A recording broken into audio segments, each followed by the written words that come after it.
tambour fait du bruit. Sans fausse note. Sans fausse note. C'est la première fois qu'on entend pas. Allez, la présidente.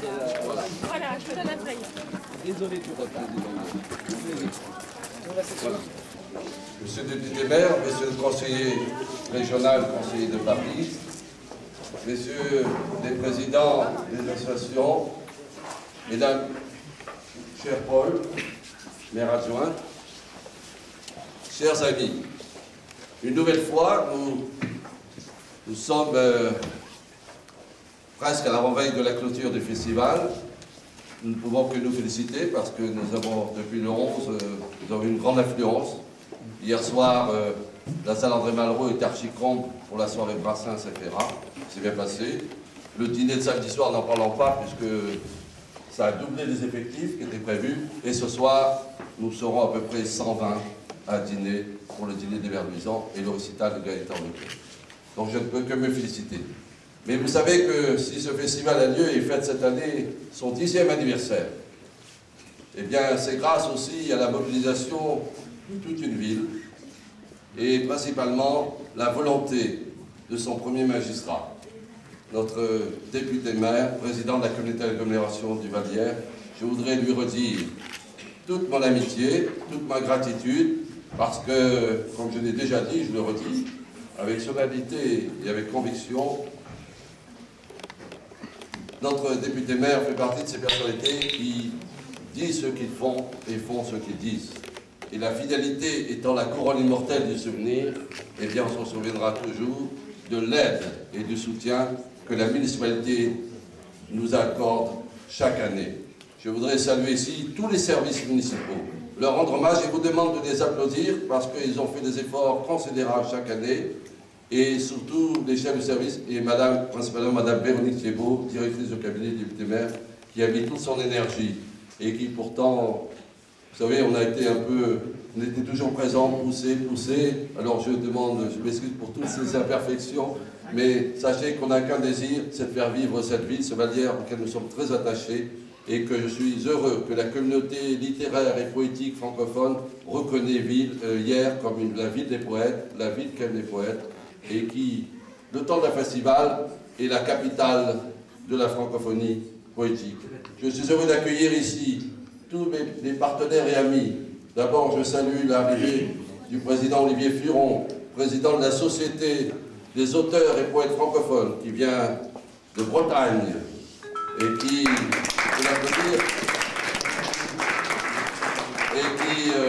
du président Joël Comte, président de Rencontre européenne de poésie, Europoésie, lui qui vient de Paris. Je voudrais saluer aussi le collectif des écrivains nègres, le président Pascal Bonal va arriver, mais aussi Montmartre. Ah, Montmartre. Vous savez que dans l'infini paysage, infini, nous avons horizon, nous avons commencé par d'abord hier, puis après nous sommes arrêtés à Montmartre, parce que Montmartre, on a des affinités un peu. À Montmartre, il y a une abbaye, ici on a une abbaye royale. On a eu dimanche dernier le chœur de l'abbaye de Montmartre qui est venu chanter dans une église plante, avec la messe des poètes, la messe solennelle des poètes, et même Monseigneur Dubost, évêque d'Évry de Corbeil, nous a envoyé un message en vers qu'on a lu, que son représentant a lu, et donc c'était une soirée magnifique.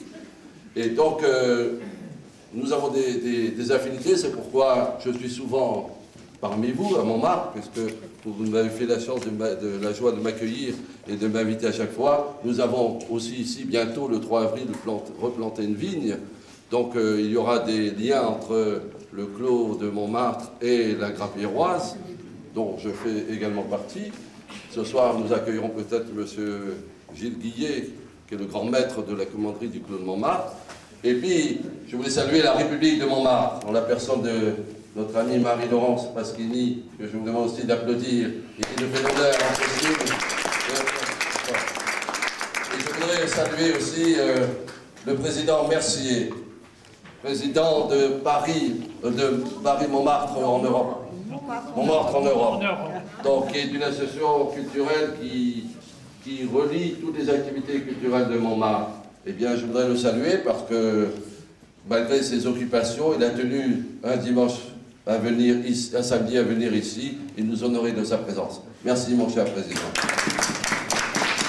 Je voudrais saluer Madame Martine Le Cantrec, secrétaire générale de Montmartre en Europe, qui a été la cheville ouvrière et qui, grâce à qui, beaucoup d'artistes, beaucoup de personnalités sont là. Je voudrais te dire, Martine, mon amitié et puis te dire ma gratitude pour tout le travail que tu as fourni depuis plusieurs mois à nos côtés. Merci. Bravo. Et puis, je voudrais saluer les poulpeaux, que vous avez entendu, hein, comme disait notre député maire, c'est la première fois que les poulpeaux sont à Hyères. Eh bien, dans la boutique québécoise, suivre le festival sur Internet. Voilà. Donc, bon, écoutez, c'est toujours extrêmement difficile de parler avec M. Mélard. D'abord parce qu'il reste peu de temps, mais ensuite parce qu'il est toujours excellent. Moi, j'ai envie d'abord de saluer M. Bournazel et M. Géad Honoré. Pardonnez-moi. De saluer toute l'équipe. Je ne vais pas donner de nom parce que j'ai la mémoire qui flanche un peu en vieillissant. Mais vous remercier, oui déjà j'entends. Vous remercier tous parce que vous avez fait vivre ce festival de manière exceptionnelle. C'est vrai que ce sont les 10 ans de ce festival. Et je veux simplement vous dire ici que vous êtes chez vous. La République de Montmartre m'intéresse et me plaît parce qu'ici je serais assez tenté parfois de créer une république autonome et indépendante. Mais comme j'aime tellement la France, je ne voudrais pas la diviser davantage. Donc nous essayons de résister tout en étant ouverts aux autres. Voilà, mais c'est vrai que ça nous tente parfois de créer la République de hier, du Val-Hier, ce serait pas mal. Non, très sérieusement, je vais vous dire que vous êtes ici chez vous pour une raison très simple, c'est qu'ici vous êtes dans une terre assez étonnante, avec une histoire très particulière, souvent méconnue en Île-de-France. L'abbaye royale d'Hyères était l'abbaye de Saint-Germain-des-Prés. Vous avez ici Guillaume Mudet, le château Guillaume Mudet, qui est célèbre Guillaume Mudet, et la langue française lui doit tant, hein, bien évidemment. Vous avez aussi Pierre Larousse, qui a vécu ici, et puis vous avez cette propriété Caillebotte, avec ce grand mécène, avant d'être un grand peintre, qui n'a pas été perçu comme un grand impressionniste, parce qu'il était un grand mécène et qu'il aidait les autres. Et vous êtes ici dans une propriété que nous nous plaisons à restaurer, réhabiliter. Ça fait 15 ans que ça dure, et petit à petit, nous allons en faire, je crois, un vrai lieu d'art de notre région Île-de-France, monsieur le conseiller régional.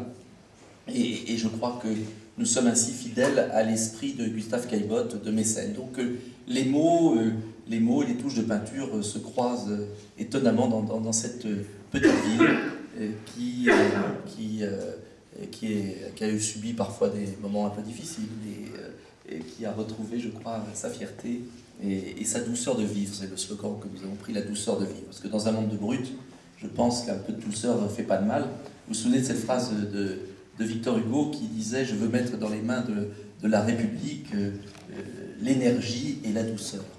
Eh bien, je trouve que c'est un très beau mot, l'énergie et la douceur. Et bien ici, vous êtes les bienvenus. Alors il y a aussi le fameux chemin des poètes, oui, qui parcourt le long de l'Hyères, j'espère que vous leur avez montré, oui, oui. Même s'il est en réflexion en ce moment. C'est vrai que il fait encore un peu frais, un peu gris, mais je vous invite à revenir tout au long du printemps et de l'été dans notre ville, vous aérer un peu. J'espère qu'on pourra le continuer à travers les autres communes. Oui, sauf qu'il va falloir, comme il y a l'anthologie de la poésie française sur notre ville, je ne sais pas comment on va faire pour le reste, alors on va l'ouvrir à nos amis bulgares, francophones, et puis les poètes, etc. Il y a même un rond-point du Québec, vous le savez. Et les poètes locaux. Je ne vais pas être trop long parce que, heureusement vous avez bu avant, mais il y a mon retard. Mais je veux vous dire vraiment que vous êtes ici, chez vous, et je suis absolument convaincu que l'on doit, comment dire, redonner du lustre, de la force à la francophonie. Je suis très triste de voir le manque de confiance dans leur propre langue qu'ont nos concitoyens. En fait, ce n'est pas nos concitoyens, ce sont nos dirigeants.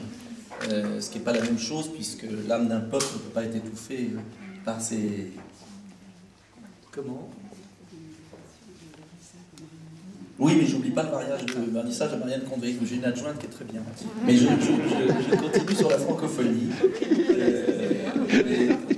Non, mais ça peut arriver aussi. Pourquoi je parle de francophonie? Parce que c'est terrible de voir un pays comme le nôtre qui oublie sa langue, qui la laisse massacrer. Et il faut aller au Québec pour voir des femmes et des hommes fiers de leur langue, qui ont envie de la défendre. Et je crois que c'est un des combats majeurs que nous avons à livrer, parce que qui n'aime point sa langue n'est plus capable de défendre sa propre nation. Et il est tout à fait évident qu'il y a un lien entre ce désamour de la langue et cette perte d'indépendance qui a toujours fait la grandeur de la France. Et donc, ce combat pour la langue, ce n'est pas le combat des Français, c'est le combat des francophones. Et d'ailleurs, je remarque que ce sont souvent les francophones qui donnent des leçons de combativité aux Français. Et j'aimerais que, là aussi, c'est tout à fait symbolique, si je suis aussi heureux de vous recevoir, c'est parce que je tiens absolument à ce que le combat pour la francophonie, c'est-à-dire pour notre langue, pour notre culture, pour notre civilisation, soit un combat où les Français sont aux avant-postes au lieu d'être des planqués et des collaborateurs. Nous avons un immense travail à fournir en s'appuyant sur notre peuple et sur tous les peuples de la Terre qui savent ce que veut dire le drapeau tricolore, la liberté, l'égalité, la fraternité. Voilà pourquoi. Alors nous sommes aussi ici pour honorer les vernissages de Marianne Comte. Je ne sais pas si vous en avez parlé avant, non. Sans aucun doute. Ah ben voilà, parce que comme j'avais beaucoup de retard, je pensais que ça avait été fait, mais ça n'a pas été fait. Alors, mais parce que vos tableaux à eux seuls expriment un rayonnement intérieur et une grande force. En tout cas, moi je suis très heureux de vous accueillir ici dans cette orangerie où caillebotte, à beaucoup de pain, de très belles toiles. Et en tout cas, on peut vous applaudir très fort. Et je conclurai par un petit mot après. On va vous applaudir. Donc, on va vous remettre un bouquet. Alors, vous n'en reprenez pas la parole, monsieur Méla. Parce que monsieur Bournazel qui va dire un mot quand même, j'espère. Donc, je voudrais l'honneur d'être là. Je voudrais juste, pour parler du combat de la francophonie, vous rappeler que demain, on aura l'Assemblée Générale Constitutive de la future Fédération des associations culturelles francophones, dont nous souhaitons établir le siège avec votre permission à l'hôtel de ville. Eh bien, on est d'accord. Voilà. Alors, vous pouvez applaudir, messieurs. Et puis, alors, il y a... Ah, bon, on va vous mettre avec quoi ça. Ah, il y a déjà. Alors, c'est pour qui? C'est pour moi, pour mon bureau, mais c'est bien, j'ai de la chance. C'est magnifique. On en est à... Quel talent. On en est presque à 500 visiteurs depuis... Bon. Alors, je voudrais conclure, mais vous allez vous dire vraiment, mémoire le pauvre gars, mais il y a un vers que j'adore de René Char, mais je le dis toujours dans le désordre, mais qu'importe en fait, que vous connaissez tous, sans doute, c'est, alors je ne sais plus par où on commence, mais qu'importe, va vers ton risque, impose ta chance, serre ton bonheur, à te regarder, ils s'habitueront. Eh bien, à vous regarder, ils s'habitueront. Et